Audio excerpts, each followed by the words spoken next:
Oh, God. Okay, no, we're not live. Don't worry about it. We're not live. Keep going. We got a few more seconds. All We got right. a few Tell more. me when we're live. Okay, ready? I'm sure Give me a Tech will tell countdown us. when we're live, okay? Yeah. Tech told us like Okay, 10 give me a seconds ago. countdown. We're live. Yeah. Oh, sure. Countdown. Zero. There's a bunch of voices. Who's talking right now? Zero. Zero? Okay. Who's zero? Take out your left node. Yep, there you go. Okay, we're live. Perfect. There we go. Can I? Hello. Solve the problem. Alkali, do some introducing. Ladies and gentlemen, welcome to Convention War Stories. As of right now, the war story that's happening is we had a catastrophic cord failure in my garage and are down to one microphone from 4. Yeah, I know you said we were going to banter first, but that goes right into my story. Right in, but before your story, ladies and gentlemen, I would like to introduce my co-host. First, from Anthrocon, the con chair for the past, infinite years. Ladies and gentlemen, give it up for Uncle Kage. Oh, Anthrocon. And con chairman of First Squared, the convention that you are viewing right now, Dragor. Thank you so much. Thank you. Of course. My name is Alkali. I used to con First Squared. I've been staff and board at many conventions. And today we are here to tell you about war stories. What happens behind the scenes that we hope you guys never find out about and then tell you 2 years later. Now, myself and the con chair have decided for this particular event, because we wanted stories involving online conventions, we are waiving the 2-year rule for this panel today and this time only because stuff have happened. So, without further ado, I already led you into a story because of catastrophic mic failure. How are you doing, buddy? So, as of Wednesday of this week, there was an open question as to whether the con was going to happen. So we laid out plan number 1, which was using Google's cloud platform. And I'm naming them because fuck them. Our backup was to use personal servers and bandwidth.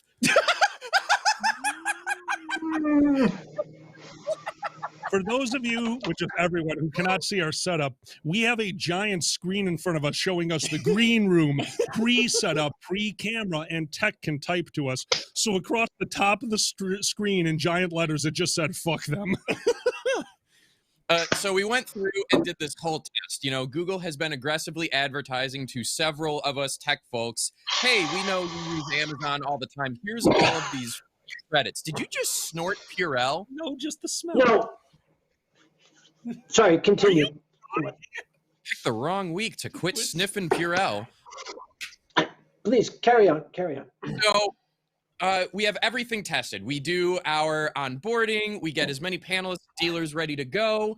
And then Wednesday, we're going to launch it one more time to do the actual, all right, we have this script that's going to fire up a bunch of bots and make sure we don't take everything down when we go live. And we go to fire it up and we get a message, Google cannot give you your servers. Sorry. We cannot get a hold of a human being. No one is responding, even automate. It's, oh, someone has seen your ticket. Don't worry about it. As of right now, I can say that someone will get back to you has not come true yet. Tech says they're convinced Google has no humans, and I'm inclined to agree. We knew that. So between Wednesday evening and Thursday all day, we had to build from scratch all of our virtual servers, everything that is involved to connect. So if you have been a panelist or a dealer and our wonderful, wonderful tech team has given you a magic URL to make all of this work, all of that backend stuff was rebuilt from scratch in a day and a half before opening ceremonies on Friday.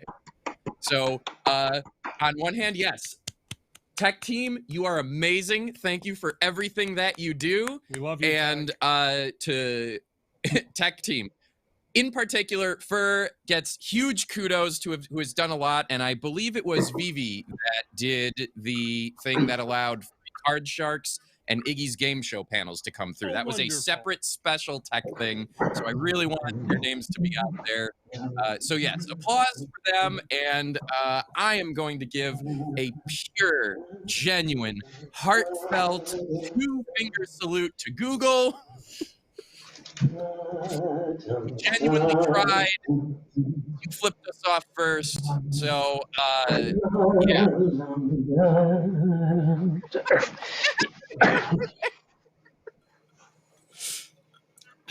Go Tech. They know what's going on.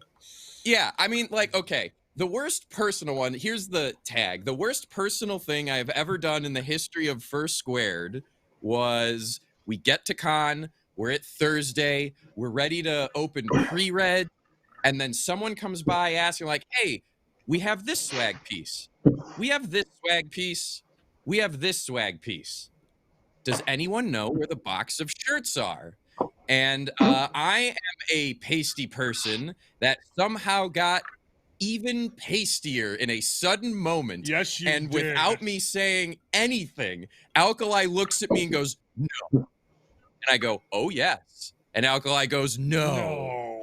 And now there's a crowd passing around us because this was in a hallway. Normally, we don't do this when people are around. We try to hide the problems. We really do. There are times where your brain just melts out of your ear. You're like, no. We were in Wisconsin, an hour and a half away from 1 Hour Tees, which had the unpicked up boxes of shirts. All the shirts. A very dear friend thankfully answered after about 12 minutes of me psycho-dialing, going, yes, I can stop by there and pick up the shirt and meet you at the convention. I believe the very inappropriate line I gave you was, yo, Dragor, this is our problem Friday when registration opens. Until then, it's your problem. And I walked away. It's true. I was like, no, you're fixing this. Very glad that you were my friend. Thank you. Also, our hats match. It's a hat trick. Is awesome. It is a good hat. We're working on all con chairs. That's how you could tell. Did you ever watch Are You Being Served? Old British show in a department store? The department store ranks were all based off of hats. So upper management wore top hats, the floor management bowlers. It was an adorable show. I'm hiding. Kage, now Yes. you've had times when I wouldn't call it people not doing their jobs, when outside influences have made their jobs impossible. Can you Yes. give me stories along those lines where you had to deal with that? Putting you on the spot for a moment, just let us know. Boy, it's not a question of can I think of any, it's where do I begin? Oh, Lordy. I can think back to one of the earliest trials that I ran through as Anthrocon's chairman. It was when we were at the Adams Mark Hotel in Philadelphia. Okay. God bless computer programmers. They are the cream of God's creation. They're magnificent people. Never put one in charge of your registration. Hey, Period. fuck you. No. Let me tell you a story, boy.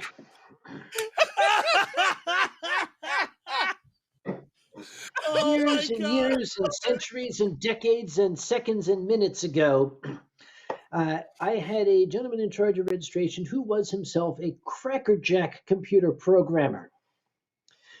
We had bought a brand new badge printer to print the badges because, okay, we had just made the leap from the old paper badges that you would give people a Sharpie and they write it to an actual printed card badge. This gentleman, absolute salt of the earth. I would never say a bad thing about him.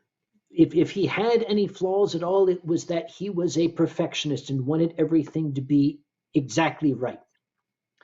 Understood. He was he was unhappy with the performance of the driver of the badge printer, and he thought that he could probably improve that performance by doing some tweaking the night before we opened registration. And I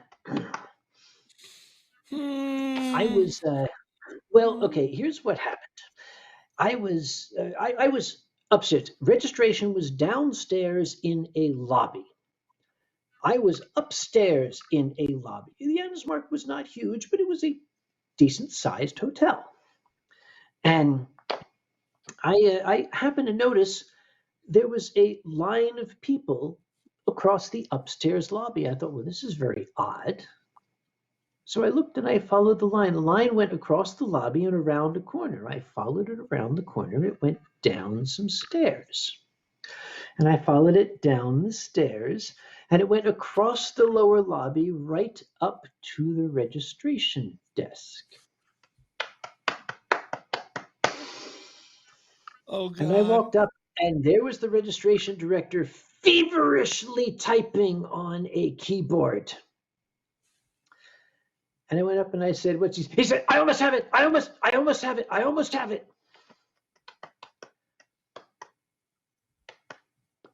Okay.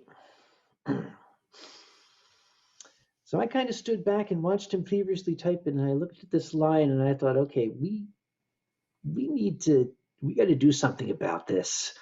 This was, I think, the first registration line a furry convention had seen. It was not the last, but it was the first.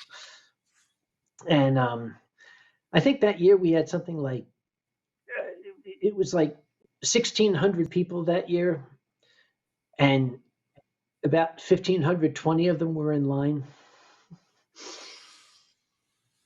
Yeah. My chest hurt. My chest actually hurt when you said that. Oh my God. Yeah, that was the circumstance. So I'm sitting there thinking, how can I handle this?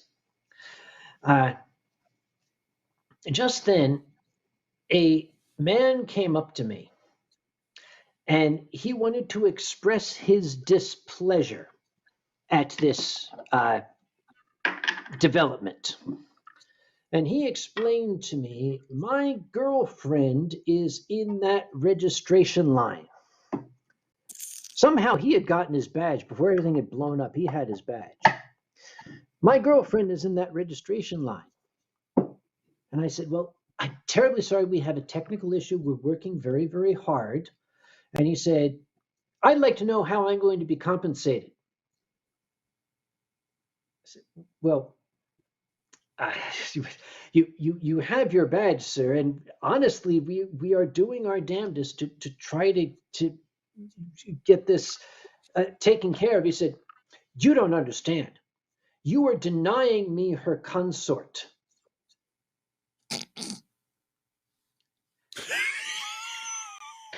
And I looked at him, and what was in my head was, I'm doing her a favor, son.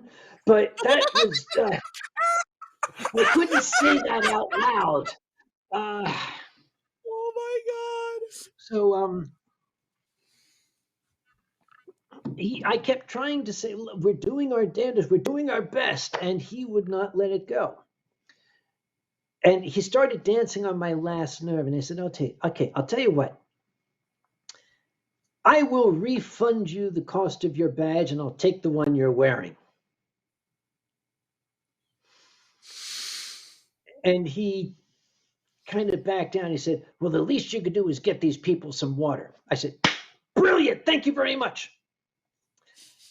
I got some volunteers the way I typically get volunteers. I think you guys have seen me do this. I ran and grabbed some stalwart looking people in the crowd and said, you look competent, come with me. And we ran back of house. That's why we run cons, you ass. Yes, okay, all right. We ran back of house and we basically helped ourselves to the water cambros and the glasses. We didn't ask.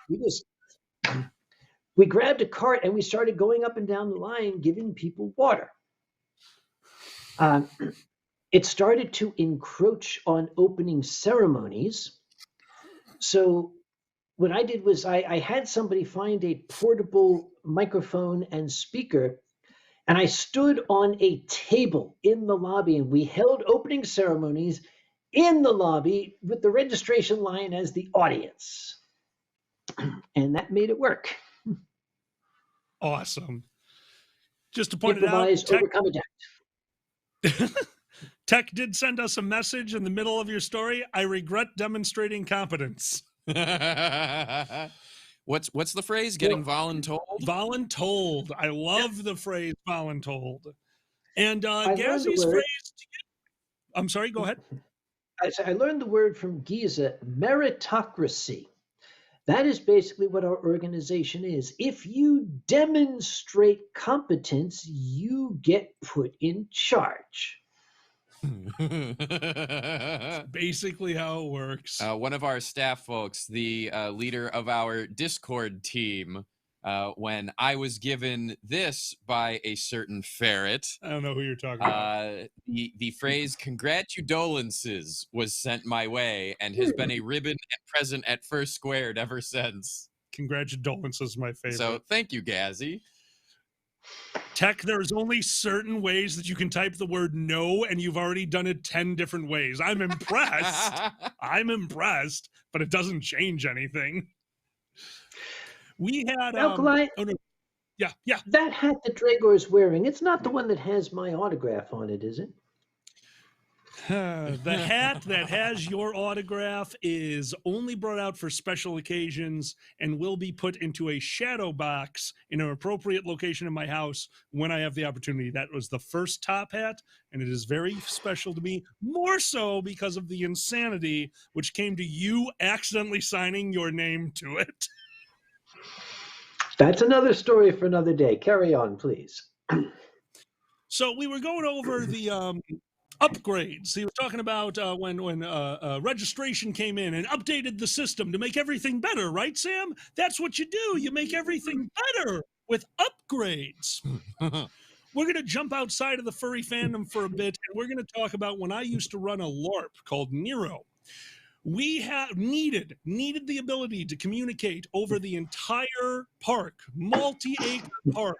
We needed to be able to talk to each other. So I bought very simple walkie-talkies. And then I was told they weren't good enough. And my monster marshal, the equivalency of a director of operations, brought in his personal radios, multi-channel radios with volume dependency. You could go in and out of multiple calls. You could ping an individual person. You could text over these things. And all I wanted was a can with a fucking string.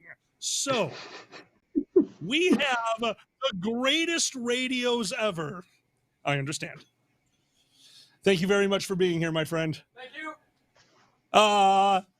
Sam, what just happened? Okay. When the chairman suddenly runs away, you don't ask questions. You just keep moving. He'll take care of it. Excellent. Tech, we're going to do that right after my story. Thank you so much. Well, this gentleman had set up all the radios, but the problem is he never explained to anyone how to use them. The main thing that he didn't explain is how to link the earpiece to the radio. And no one told me, as I'm sitting in the office trying to organize the event in full lizard makeup, getting ready to play the big villain of the weekend, I am going back and forth with people who are running 3 different, let's call them adventures at the same time. And this comes over my radio. Hey, I'm pretty sure that Bill has used more fire spells, blah, blah, blah, blah, blah. That radio went directly to my office. So when I said, we do not target the players, that being said, kill Bill, I did not realize it went to every radio on full volume to the entire campsite. So while sitting in my office hearing uproarious laughter coming from the fields, I understood that I was just found out targeting a player. Me and him had dinner later. I was forgiven. I was angry at multiple people. we used to use FRS radios in the early days. The family radio, they're basically the stuff you get at Walmart. The Yeah. like your 24 channel walkie talkies. We had those, and I was given one, and it had an earpiece, and then it had a cable that went down to a little clip that clipped right here, and it had the talkie button on it, so I wouldn't Yeah. have to pull it out. I could just, hey, we need something in the place where something is needed. Just this is the chairman. Has anybody seen? Yeah, that kind of thing. That year, as a matter of fact, it was the same year as the registration line. It was a particularly grueling year for me, and I must have been looking much older than my mid-30s age at the time. I was stressed out. You've gone on long enough that now I need to make sure that your microphone didn't actually die. Alkali, if you're talking, suddenly I don't hear All you. right, we might have a problem. If you're dicking with me, I'm going to crawl through this camera and bite your nose. That's better. Okay, is that better? Okay, good. Now we can hear you. Got it. Okay, that was an action problem. I couldn't tell. I thought you were messing with me. What? Did I cut out? Yeah. Did I cut out? You cut out. Wait, I didn't cut out. You cut out. Tech solved it. They have already solved it. Okay, you had a microphone on your lapel. Go back to there. The microphone was on your lapel. I had the mic here, and this was a very trying year for me. It was the same year as the registration line, as I remember. I was looking much older than my mid-30s years at the time. I was very stressed out, ready to climb up to the roof and just jump and make the Adam's mark in the sidewalk there. Well, we had a lady in the dealer's room who had brought a massage chair. That was her dealership. She's a massage lady. And she came up and she said, you look like you need to relax. Why don't you come in? I said, I don't have time, Mrs. Thank you very much. She said, no, I insist. You're going to have a stroke. Come with me. So I reluctantly let her drag me into the dealer's room. She has this chair. It's like a barber chair backwards, where you lean into it and you like lay in it. And I'm like, okay, really, I don't have time for this. Then she started on my neck. It's like, oh. What I didn't realize is the chair has this big pad that you're lying on. I didn't realize that it was pushing the button on the radio. And all of a sudden, broadcast throughout the entire convention on every radio, including the security channel, which had them cranked up loud so they could hear, you heard, oh God, yeah. Yeah. Oh, more like that, more like that. Oh God, yeah. Harder. Yeah. And my vision was just to the ground in front of me, and I saw a hand come in and turn the dial on my radio to off and then retreat away. Oh, I love you. Really quick, we're going to go back to the story we're doing. Tech, thank you so much for setting that up. Why don't we roll that beautiful bean footage? We have footage of Kage passing out water. Tech, hit it. Hi, Benny. Follow me. This one's out. We have proper Schuylkill punch, we call this. Perfect. Frozen. It was ice. It was frozen. That's what happened. Yes. God, was I ever that young? Hi, Benny. Follow me. This one's out. We have proper Schuylkill punch, we call this. Oh, no. And why is it called Schuylkill Punch? It is called Schuylkill punch because it comes from the delightful Schuylkill River. The Schuylkill River changes color every day depending on what is being put out by the factories upstream. I've seen red, green, water. Anybody, who's thirsty? This. Water. Ladies first. Thank you. We have some very, very thirsty folks here. Fortunately, even Schuylkill Punch looks good on a day like today. I have here some... What? All 4 main elevators are down. Did you hear what this gentleman just said? Say it again. All 4 elevators. We crashed them. Okay. That Two ended things. at the moment. Number one, where did you find video of me passing water? We searched for Uncle Kage had hair, and it came right up. Number two, did you see that lab coat that I was wearing? I do. This very one. Seriously? All this time, huh? The exact same lab coat. 20 years Holy later. shit. I have managed to lose enough weight to get back down to the weight I was then. Dude, legitimately, all joking aside, congratulations. That's amazing. Thank you. Now I just need the hair back. Wigs exist for a reason. Alcohol and wigs always helps with weight loss and hair growth. Yep. Oh, So a couple It of is- minutes ago, people saw Dragor kind of vanish, and Alkali and I were like, just to keep going, keep going. oh yes. There is an instinct that all convention chairmen have. Alkali's done this.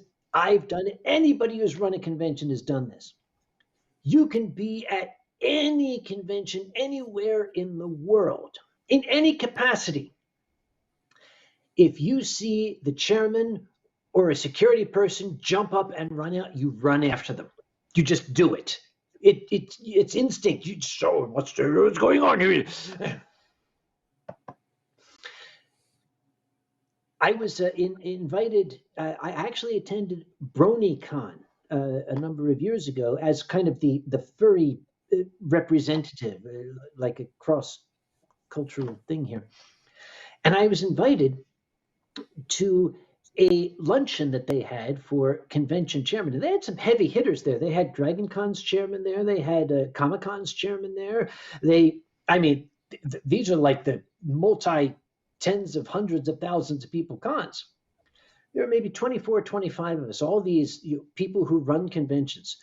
And they had gotten a little ballroom, and they had the nice round tables with the ice sculptures on them, and all very elegant and posh and everything. And we're all sitting around trying to impress each other with, oh, yes, 15 years ago, I did this at my convention. It was groundbreaking at the time. And at one point, the chairman of BronyCon had a table by the door, and his radio was sitting on the table in front of him. And an alarm went off on the radio. Meanie, meanie, meanie, meanie, meanie. And he grabbed the radio and ran out. Everybody in the room jumped up and started running after him. And then we stopped. We sort of looked at each other guiltily and kind of quietly sat back down in our seats.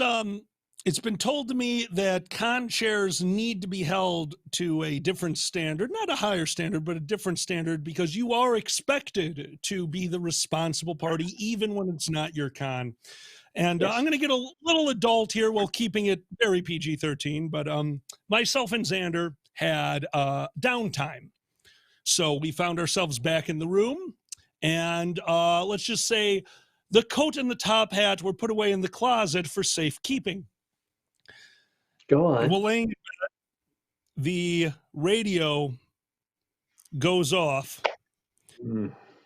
saying that there was something going on. I actually, we weren't really paying attention to the radio. We're just going to say that there was something going on, and Xander kind of ignoring it, and me stopping like a bird, like, huh?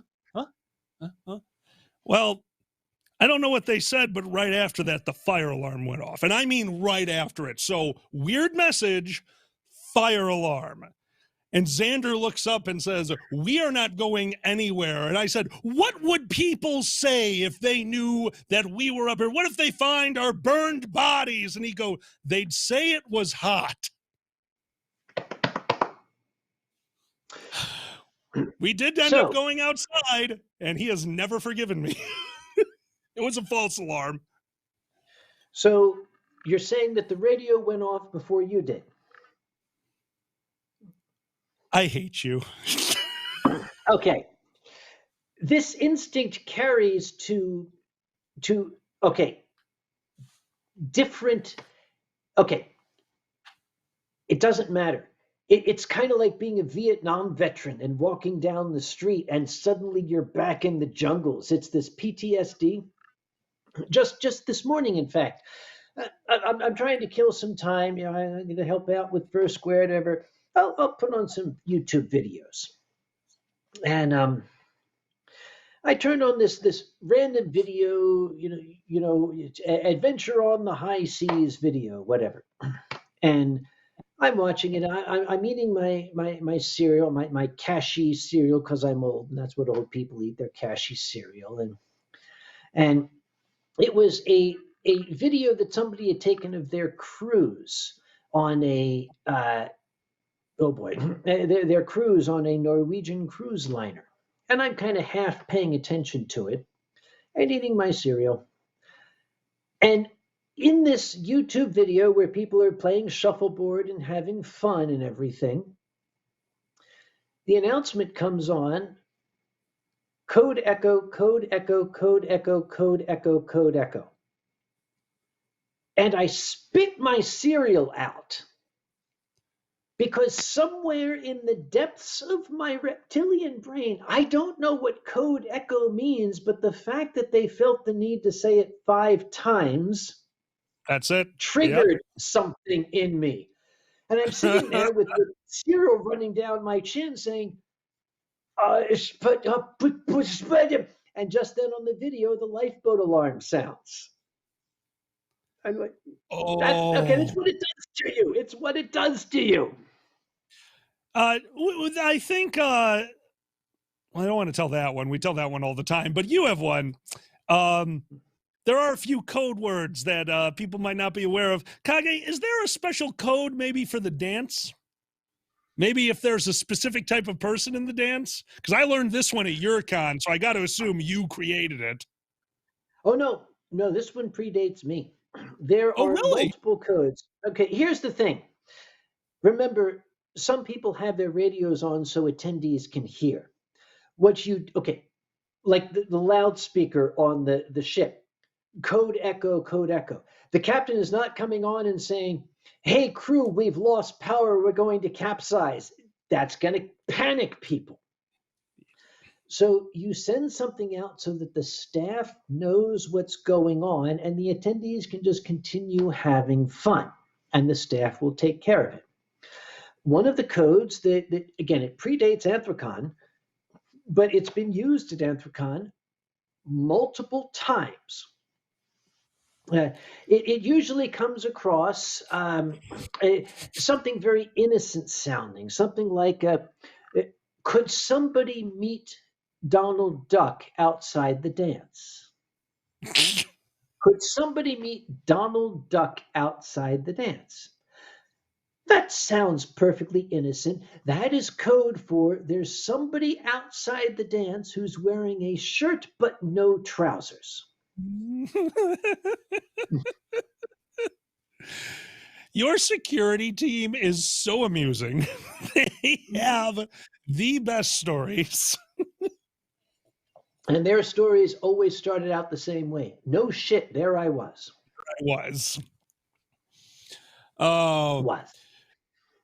Security is such an interesting concept because we call it security just because there's no way to truly describe what the Dorsai do until I talked to Rennie and he was able to explain the entire concept of the Dorsai in a single sentence. Our job is to stop more than 2 stupid people from meeting. Dorsai, thank you for all that you do. Bingo. Here's the thing. People talk about security, convention security, they're mean and they're thugs. Okay. security has one primary job: to keep you from getting hurt. Their secondary job is to keep me from having to pay money. Those are the two jobs security has. And if I could get those you to get flop hurt- those. Okay, if you get hurt, that's bad. If you get hurt and it costs me money, I will fucking kill you in your sleep. Do you understand me?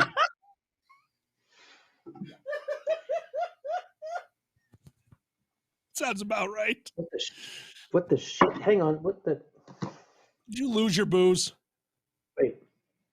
Uh-oh. On the advice of Anthracon's counsel, we need to change the subject at this time. I understand. So, Alkali, how about that hat of yours? Hey. Yeah, all right. So we'll give it a moment here. We will really quick remind everyone one of the reasons that we are here this weekend. Our charity this weekend is the Humane Society of Wisconsin, the Hawes Society. We have been with them since the incarnation of First Squared, and it is a pleasure and honor to be with them again this year. They are wonderful people who truly care and love the animals that are in their care. They are doing everything they can to give them a better life, up to and including the project that they are working on right now. The Humane Society has been bequeathed a piece of land that they are using to educate people into animal care, and not just dogs and cats, but specific, more wild, not wild animals, exotic animals if needed. This is a wonderful, worthwhile cause, and the money this weekend that is raised will be going to that. Remember, we're furries. If you can give, and if you can't, don't worry about it. These animals will be taken care of because that is what this fandom does. So that being said, go ahead, Well, please. that being said, we're at 8684. I would like to see that get to 10,000 because of what Alkali will do when we get to 10,000. I'm not allowed to say, but I am like totally erect for if we get to 10,000. I want to see Alkali do this because it's never been done before. Yes, the life of an improv artist. It's Alkali. Okay, I don't know if he even remembers this, but he told me this last night. He said, "I'm gonna hold you to that, dude," because he didn't think that we were gonna get to 10,000. Alkali doesn't even know what. What's it? You don't remember?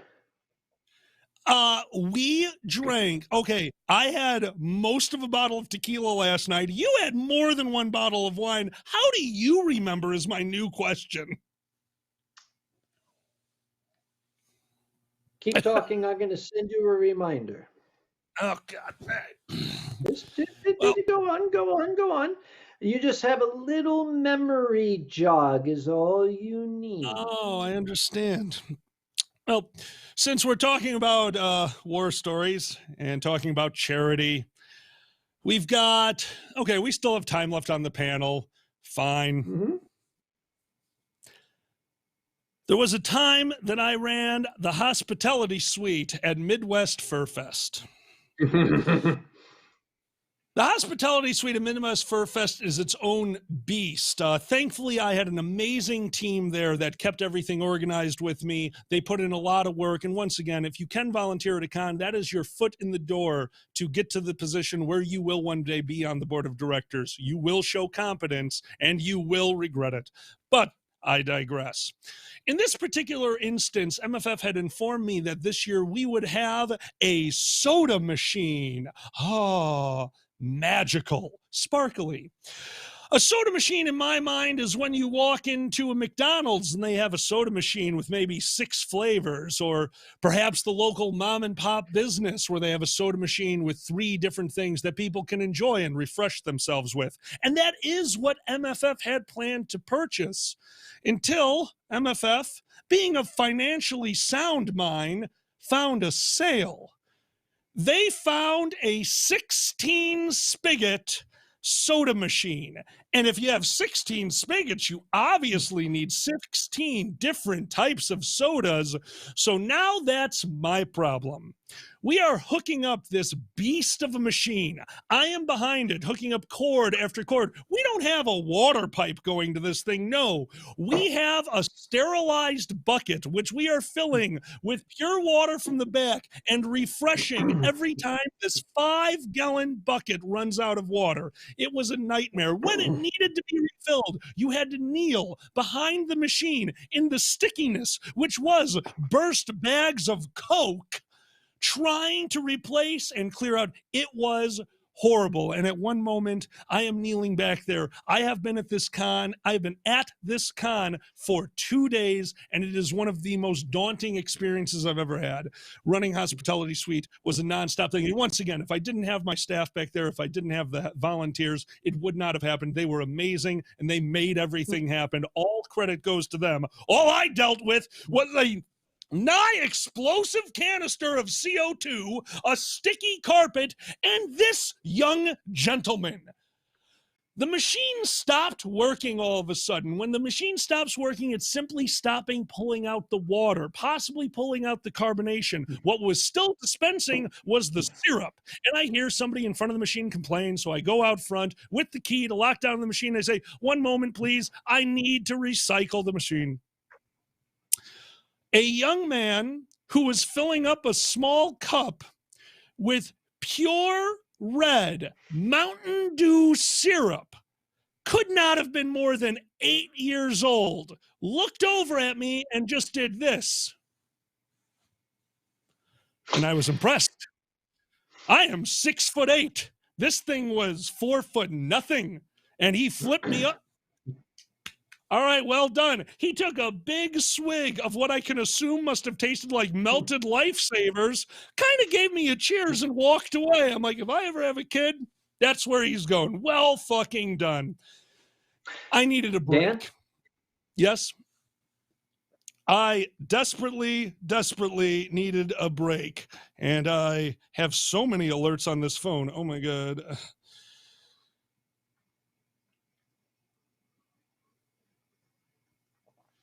Do you remember now? I have turned off my phone. The phone We're died. looking for $10,000, ladies and gentlemen. My life will be complete. I mean, I want the 10,000 to be honest with you, but shut up. Well, No, I want the 10,000 because, okay, listen, dude. At my age, an erection is a rarity. This might be my last chance. Come on. I love you to death, bud. If you can see right now, and I hope this comes through, myself and Sam are not in the same room right now, and honestly, it breaks my heart. This is a very close friend of mine, and that friendship has only become more cemented because of us working in conventions together. And there's one thing that you will always say about convention organizers: they are a close-knit group. We all can recognize the signs. We all know when the other one just basically needs a hug. That's a lot of people at large conventions. So there we were, back of house, MFF, myself, Woody, and the late, great Takaza. We're lounging around back there laughing. Now, MFF had a weird occurrence. True. Hold on. No, you never toast with an empty glass. My apologies. Cheers. Oh. Well, oh no, you're all good. We're back there entertaining each other. While this is happening, a staple that year at MFF was also happening. All of you at home can join me in it on the second line. DuckTales. Woo! MFF actually has a department that has a head listening to radio chatter, simply telling people, hey, knock it off. Because this year, people were randomly getting on the radio and saying, DuckTales. Woo! Thank you, Tech. It got out of hand at the same time that the three of us were back of house enjoying each other's company. Things are going out over the radio. DuckTales, woo-woo. Can everyone stop that? Stop what? Stop DuckTales? Woo-woo. Hey, I need you guys to stop that. Stop what? DuckTales? Woo! And it kept going, and it got out of hand. It steamrolled into people randomly get on the radio saying random things. I'm an agent of chaos.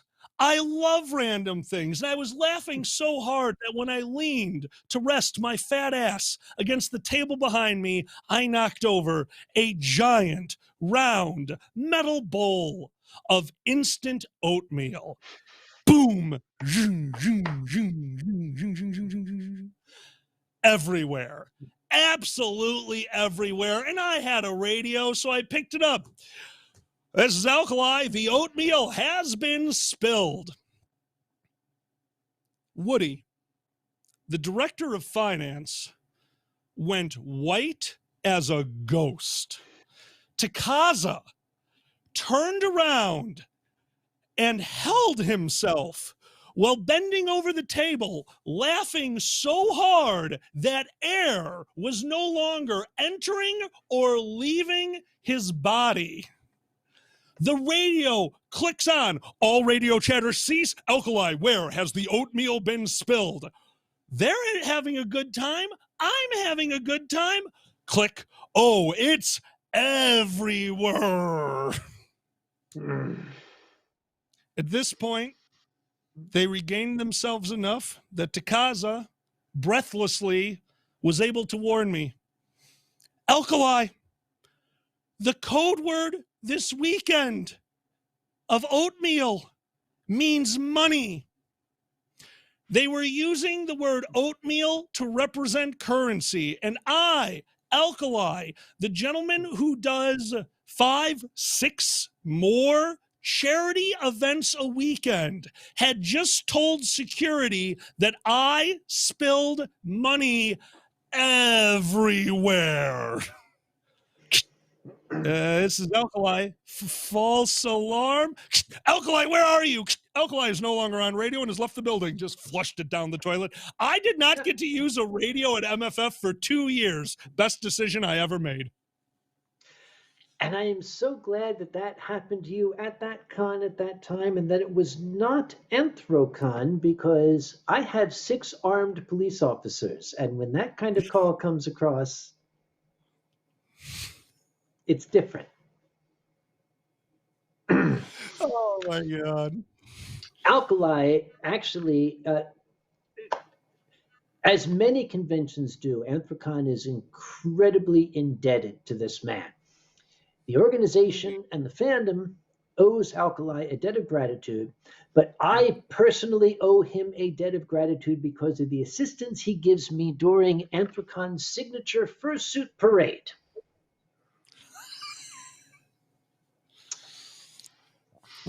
It was it's a good time. I genuinely have a good time doing that with you. I'm just letting you know. I genuinely enjoy watching those beautiful fursuits with my friend. It's awesome. It's awesome. Yep. The very first year that Anthrocon's fursuit parade is unique in the fandom because we involve an entire urban civilization in our fursuit parade. Pardon me. The people of Pittsburgh just totally love our fursuit parade, and we take it outside to share it with them. Pardon me, it's booze. Anyhow, the very first year we took the fursuit parade outside, we didn't know what was going to happen. It had never been done before. It cost us a hell of a lot of money to make the arrangements.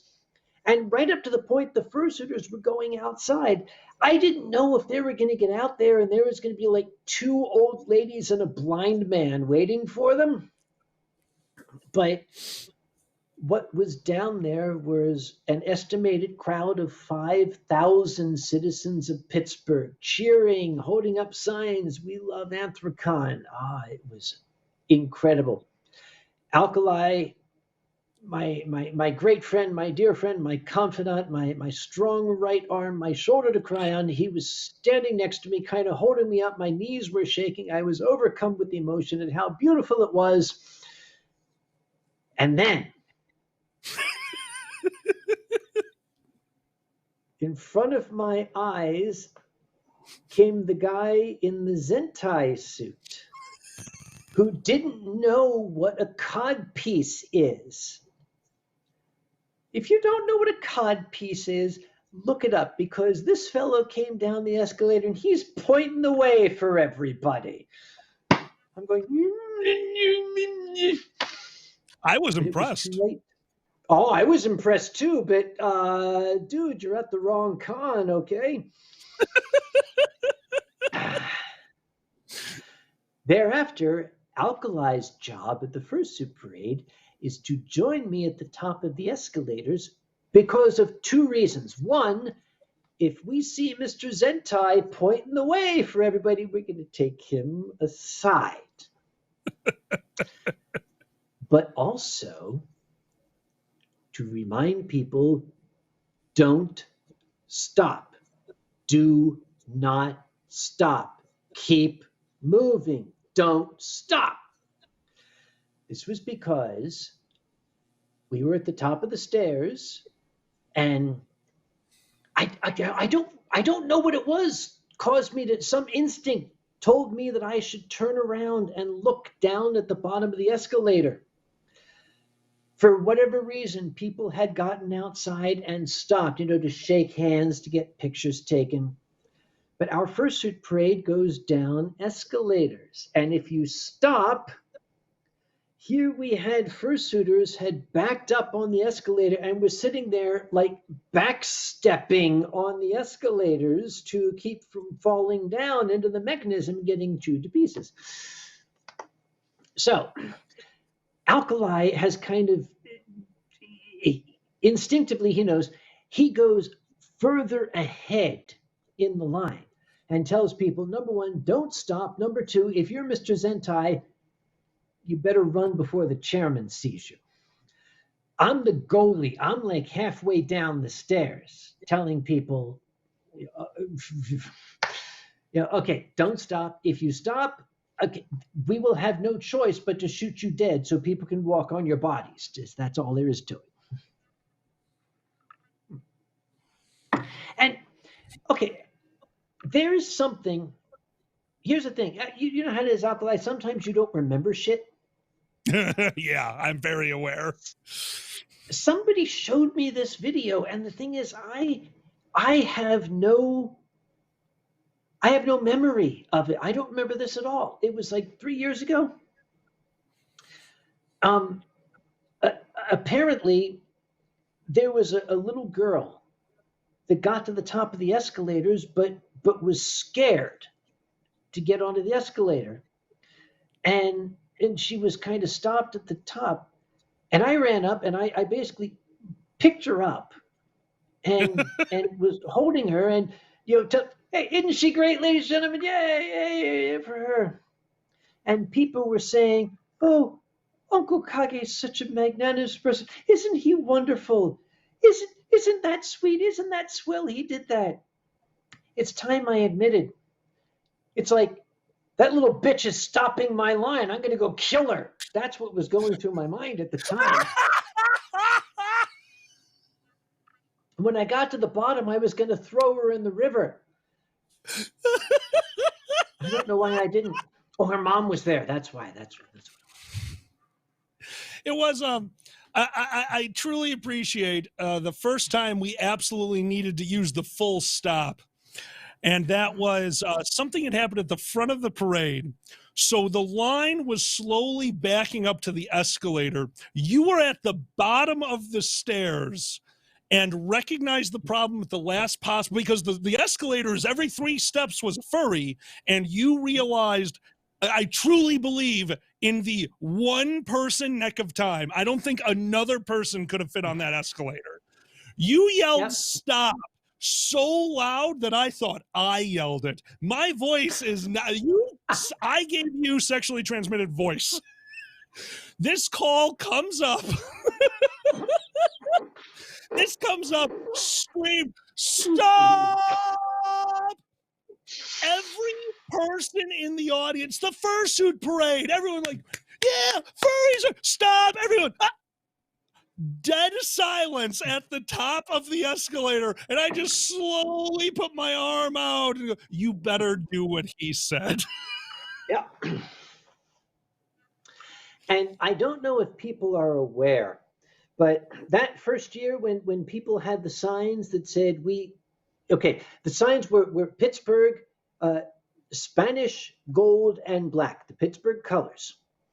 and it was the Spanish gold, and it said, Pittsburgh, and it had a heart with a paw in it. Anthracon. Pittsburgh, heart with a paw in it, Anthracon. I forgot about this one. Okay, now it's time to come clean. That was not necessarily spontaneous because Visit Pittsburgh, the good folks at the Pittsburgh Convention and Visitors Bureau, they're the ones who made those signs. And they had run the design past me ahead of time. The original signs were Pittsburgh and then a paw print Anthrocon.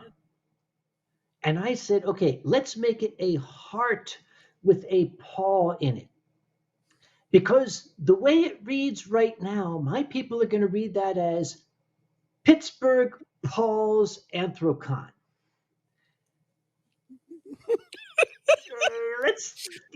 A heart with a paw. Yeah, let's do that. Let's do that, shall we? Okay. So I can't believe this. I think I missed a year. I have a story that I told myself I was going to save for 2 years, and I think it's been 3, and I forgot about it because this was pre-COVID. I finally have not only a new story, but one that's my Commerce Bureau.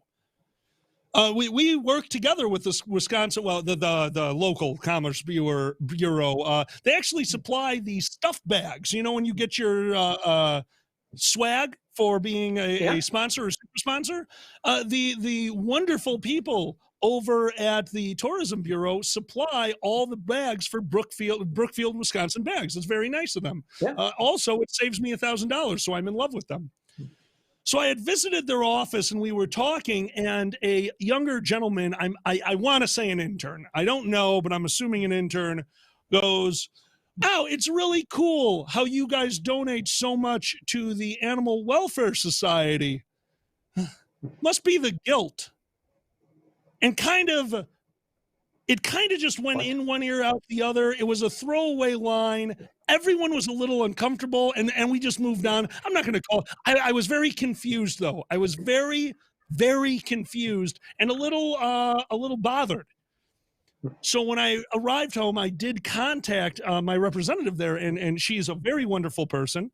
She's the one who actually offered us the bags and coupon books for all of Brookfield, Wisconsin. It said, I want to make sure we don't have a problem. I worry, is there something that we've done to insult this person? And she got very quiet. She said, there was a misunderstanding. And I'm thinking, oh God, what did he see? What did he hear? She goes, no, nothing like that. You know those people that only read the headline of an article? So he didn't look into you at all. He saw you were a group of furries and assumed that you were fur coat enthusiasts. He thought we were donating because we all were super into fur coats. Alkali, keep these people busy because I got to go to the bathroom. And unlike my last wine stream, I'm going to mute the microphone this time. So well done, my friend. I want to give a quick shout out to whoever did that. In the middle of his story, I did notice that the total has gone to 92.90. Thank you so much to everyone who is just thank you, furries. Just thank you. There's been quite a bit of things that have happened over the years. I have the honor of starting this convention with a few of my friends. And I want to share with you the creation story, the convention horror story, which was the creation of First Squared.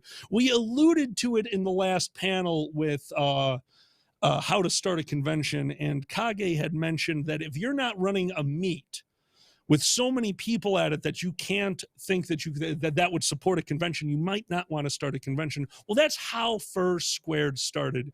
You see, First Squared started because the weekend of Gay Pride in Brookfield, Wisconsin, my dear and close friend, Bit the Ferret. Bit the Ferret is somebody who I had met when, actually one of the very first people I met in the furry fandom, just a wonderful individual. He decided that a wonderful outing after a bunch of furries went to Gay Pride would be to come back for a barbecue. Now, I love to cook. I love to bake more than anything else, but right in the middle is grilling. I love to grill. So I said, I will run the grill, you run the party. And then he asked me to take care of the booze. Now, I drink a little differently than everyone else because I don't know what a mixer is. So when he told me to get the booze, I assumed he wanted me to get the booze in my fashion, and there was a lot of hard alcohol there. Good times, good times. This went on for a few years with the idea that the party would always be generally the same thing. It was a good place to go to, but it wasn't a place where you were going to go to and make a kitty cocktail. No. After the first year, we attracted a gentleman named Rylas. Some of you might know him. He is a bartender. He is a professional bartender, and he decided to bartend at this party. So now we have a professional bartender, we have a grill master, and we have a location, and that's steamrolled. So I'm going to tell you the story of the final year of PrideCon. We had just left Gay Pride. There were probably 80 furries in one giant group, most of them in some semblance of a suit. Absolutely wonderful. Milwaukee Pride is a wonderful place. A quick side story, standing outside of Milwaukee Pride, across the street was a bunch of people protesting. I'm not going to get into them because they don't matter. What mattered to me was on the side of the street where the event was happening. A bunch of wonderful elderly women, some of whom were in wheelchairs, more than one who was taking oxygen through the nose thingy. They were standing out there with signs supporting their sons and daughters, supporting their family members, and out yelling the throng of people across the street screaming hate. There are some wonderful communities out there, and I hope one day we can all get together and drink. Well, after the party where 80 furries had gone to this Pride event, there was one piece of the puzzle that Bit and I had never thought about. What if a bunch of furries went to Gay Pride and told them about a party that was happening? That year, after Brookfield Gay Pride, at a furry party at a 3-bedroom house near Brookfield, Wisconsin, we had close to 200 people, 50% furry, 50% regular. I barely had enough burgers to cook, but we did have enough burgers. The one thing we didn't have enough of was booze. And that is how I know that the furry community of Brookfield, Wisconsin, and the furry community in general deserved another convention. Because when they ran out of my booze, they went out and got their booze. And when they ran out of that booze, they went out and got more booze. I was not kidding when I said that poor Bit was sans a lawn by the time this was over. The amount of people there, the amount of time the police were called, it was out of control. It didn't trash the inside of his house, but the outside was beyond. And that's the day that we decided to start a convention. This story wasn't funny. Hopefully it was slightly entertaining. This story goes out to Bit. Bit, you are the reason that when you looked at me and said, you are fixing this, you are either starting a convention or you are getting people out of here. Bit, this convention started because you knew it needed to happen. And thank you for that, my friend. I truly miss you. Rest in peace, Lawn is right. How do you share 3 bedrooms? Bit found a way. That's how shared 3 bedrooms. Hello, everyone in the chat. Yeah, very carefully. Thank you very much. Thank you all for being here. I'm waiting for my co-host to get back, and the charity donation has reached $9,500. Thank you all so much for making this online event so great. I guarantee you Hawes is losing their minds right now because they are also watching this live. Skylar, of course I'm not crying. I am dehydrated. I've been drinking nothing but booze all weekend. So, yeah. All right, Titan. Titan would like me to talk about insurance, another one that was alluded to in the last panel. I am generally a finance director at many conventions. Somehow that is adjacent to my career, and it is something I genuinely enjoy doing. I like numbers. It's that simple. Well, one year we were having a problem with a contract, a insurance contract with my carrier, because the insurance contract was through the roof. We were working with a convention who had a lot of extra things that they wanted in there, and I had an insurance bill that was up from around $500 to around $3,000. That was the difference between this year and every other year, and I was a little confused. So I had to go to the insurance carrier and said, I'm just wondering why I am being charged $2,500 for event insurance that I was not charged last year. And they said, well, you know, the charge goes up every year, and you do have an event that goes over multiple days, and you're going to be drag racing inside of a hotel. And I says, wait, what? We were going to display some Ferraris in the lobby of the hotel that year. The insurance company basically ignored what I told them and heard, oh, they're racing cars through a hotel. Now, I'm not telling you that story so you go, wow, it was $2,500 for insurance. No, the thought you should have is it is only $3,000 to race cars inside of a building. I have a new idea for a con. The Indianapolis 5 crash. We're just going to find the biggest hotel, the narrowest hallways, and the fastest cars. Kage, are you in? What? Yes, yes, means, whatever yes, you said. Yes, I'm in. Yes, whatever it is. Yes.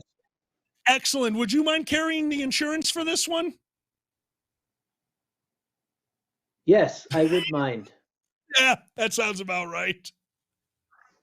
I got a Fast question. and yes. I'm looking at the charity total right now. We're aiming for 10,000 for my dream goal here. Okay, what's the cutoff? What time are we?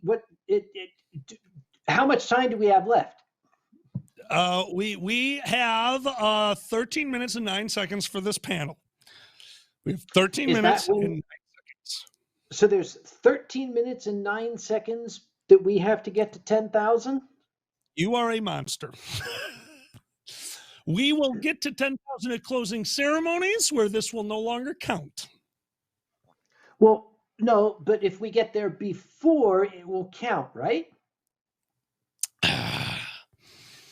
Alkali, why don't you tell people how to make a donation? Because there is a link. Know. Well, all right. How's this sound? What if I tell them what the bet is? What if I?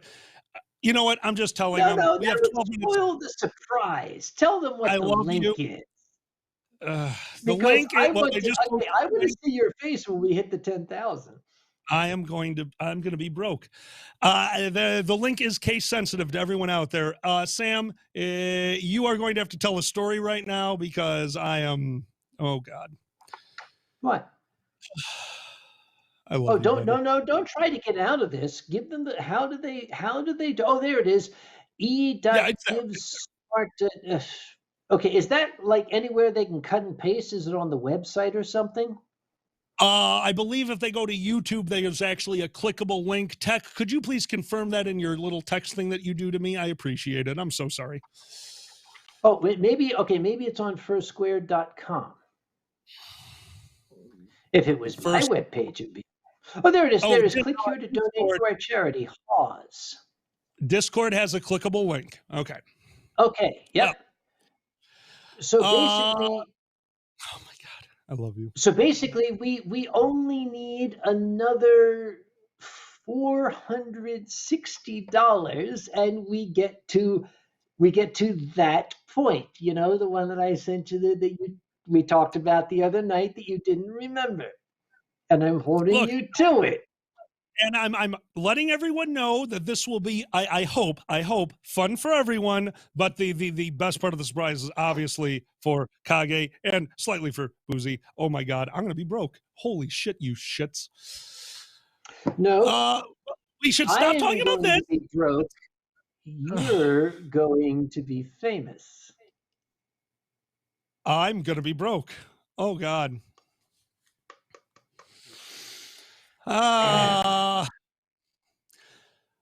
you know what? Here's Hmm? oh my God. Slippery Stallion, Yes. thank you so much. Slippery Stallion, that is the sweetest thing ever. I'm gonna tell okay, here we Oh, go. I'll try this one. I've damn. got one. Hold on. Go on. I have Yeah. trouble with this story. Sam, you know this story, and I've never made it through it without. All right. Go on. There is a moment in the furry fandom that I just want to tell everyone about, not about technically the charity, but about this fandom. And fuck, this one gets me every time. Go on. I have the honor of working with Kage at his furry fursuit parade, where the community, the outside community of Anthrocon, the Pittsburgh community, comes in and gets to experience the briefest moment of the magic which I truly believe is evident in the furry fandom. And while walking around with this gentleman at the meet and greet directly after the parade, oh man, Go on. and we have hit Deep breaths. $10,000. Yeah.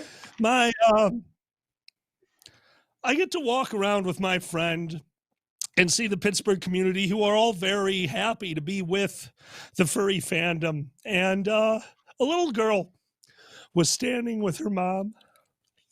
I cannot tell this. Hold on. If I yell, I can clear my throat. I cannot tell this story.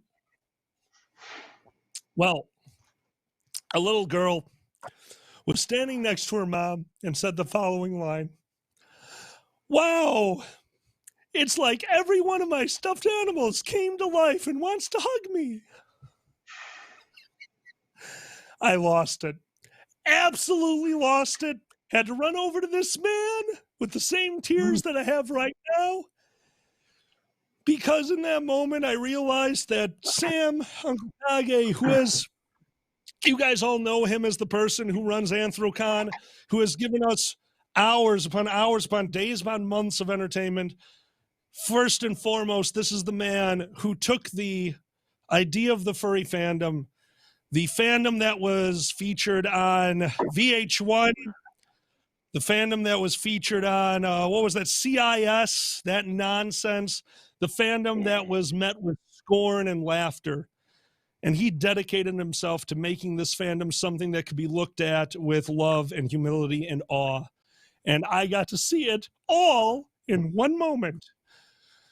So, Sam, we hit $10,000 and it's happening at this point. It will take a little while because safety is the first and foremost concern. We will be putting together a very large, very special event for all of you. Myself, Sam, and a few others. Hopefully Boozy will be joining us and more.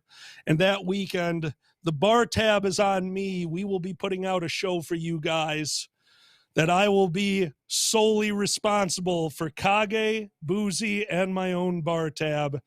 Because I told him that an online convention, it would be hard to hit 5 figures. And you fucker, you believed that first squid could do it, and we did, and I love you. And I love you too, my boy. And I love our fandom, and I love our friends. Now lose the pants like you promised. Yeah, right. A deal's a deal, man. Okay, first off, you know that I haven't had pants on all weekend, and second off, Look, you can trust your staff not to shift the camera down. They wouldn't do that. Just take off the trousers and trust your friends to keep your sensibilities intact, shall we say? I adore you. And you know as well as I do that I have serious body images that I am not going to get over in the next 6 minutes and 2 seconds. Alkali, I'm not the only one. Okay, you don't even have to show it. Just the idea that you're there without trousers on will make my life complete as soon as this stream is done and I can attend to things, as you know what I'm saying. Just go ahead. Just take it off. You just know the moment this panel is done, Dragor is going to walk into this studio knowing that we're about to do closing ceremonies and find me without pants on. Is that your goal? Is that what you're going for here? Excuse me, that's not my problem. That's your problem. I'm saying a deal is a deal. Don't you remember last night when I said, "Are you serious?" And you said, "Yes, a deal is a deal." Yeah, that's it. Keep going. Keep going.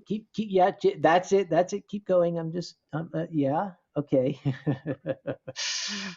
Listen, right. at my age, you take it where you can get it. Okay. All right. Okay. Okay. Good. Dragor is Now going to be supremely confused when he walks into this room. It's nothing he hasn't seen before. It's nothing he hasn't seen before. Speak. Oh my God. You do realize I'm so large, my pants are basically folded the same way you fold bed sheets. Just by throwing them over there, it's a two-person job, according to The Simpsons. So you're saying you're so large that you have to fold a bed sheet over it? I am saying that I am now sitting in my garage without pants on. I love you. You know, the worst part is this is the second time. If anyone out there who knows me knows I have serious body problem images things. Ladies and gentlemen, we're going to stretch goal, ladies and gentlemen. If we can get to $15,000 before this stream ends, we shall have Alkali stand up. First off, Leafy, you are amazing. And a dick, yes. Come on. It's like I said, at my age, you take it where you can get it. I'm desperate. Come on. There is no age where you take it from me. Also, all right. As this is happening, we're going to tell the story of the other time Kage got me to do this one. That was the year Zen Fox was convention guest of honor at First Square. Excuse me. Oh, yeah, sorry. I've been all day. We were at First Squared with Zen Fox as the guest of honor, and somehow this man got me drunk enough that I agreed to walk up the aisle in secondary events to a Game of Thrones-like procession in dress shoes, dress socks, boxers, and a button-down shirt while he walked behind me saying, "Shame." You are the only person I trust enough to get me to do nonsense like this. You're wonderful. That's your mistake. Benny has a point. Let's not get the stream banned on Twitch for no pants. Great sputter, and other hesitation noises. The pants are gone. That's happened. I'm. Oh God, I'm still. Next. That is not. That is First. We're just needed fans only. Tech, you're on my side. Tech. Okay, no. Excuse me, Tech. You work for me now. 15,000 folks. Declare. Okay, new convention horror story. Kage declaring people work for him. It's too late, dude. I just did. I was going to tell the new convention story of we were in the kitchen mixing drinks for alcohol panel last night when we realized we had 1 minute to airtime. The disadvantage from doing this thing from home, we did sound checks as Tech was counting down. They're like, 10, this is Alkali, how's my sound? Great. 9, this is Dragger, how's my sound? Great. 8, this is Xander, how's my sound? Poor. Oh, crap. 7. Like, this is the problems we should be talking about. Not, oh no, Alkali's ass groove is more formed than normal because he doesn't have cloth in the way.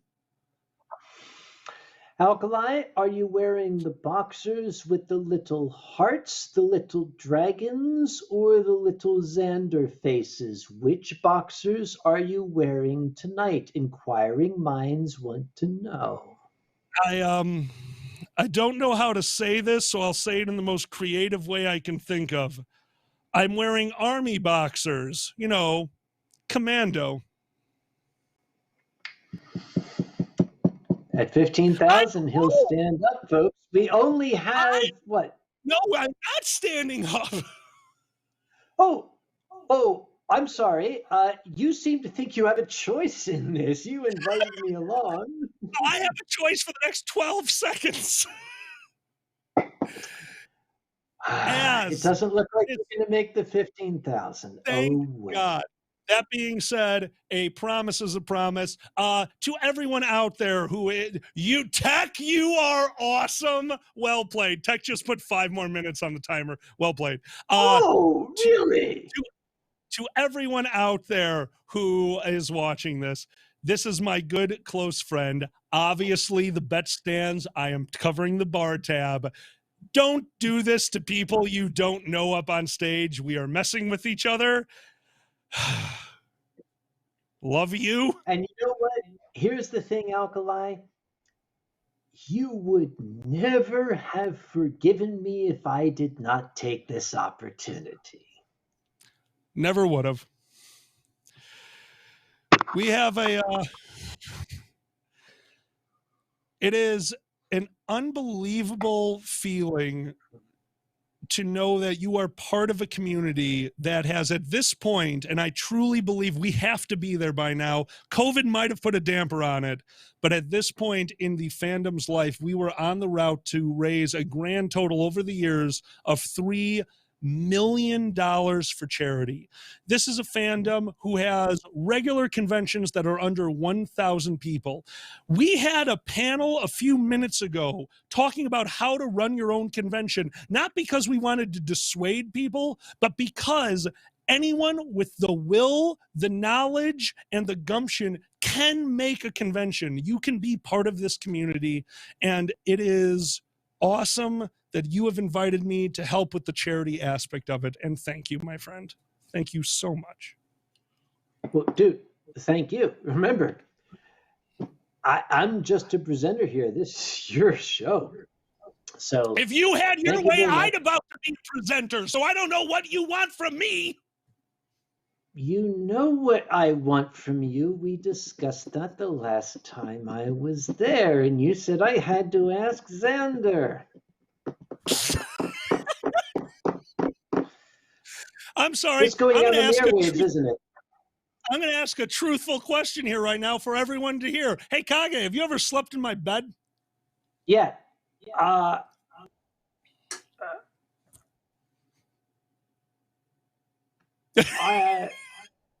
don't understand the question.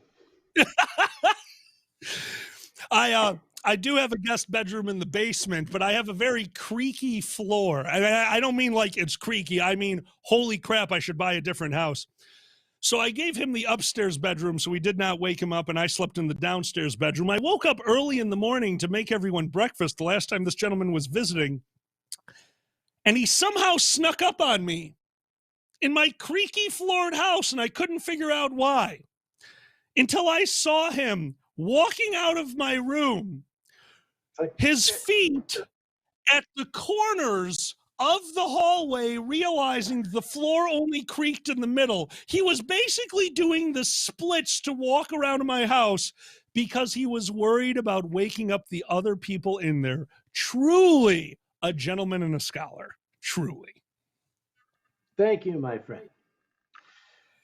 Ladies and gentlemen, we are running short on time. We'd be giving a little bit extra, but... who's there? Hi, Dragor. Who's where?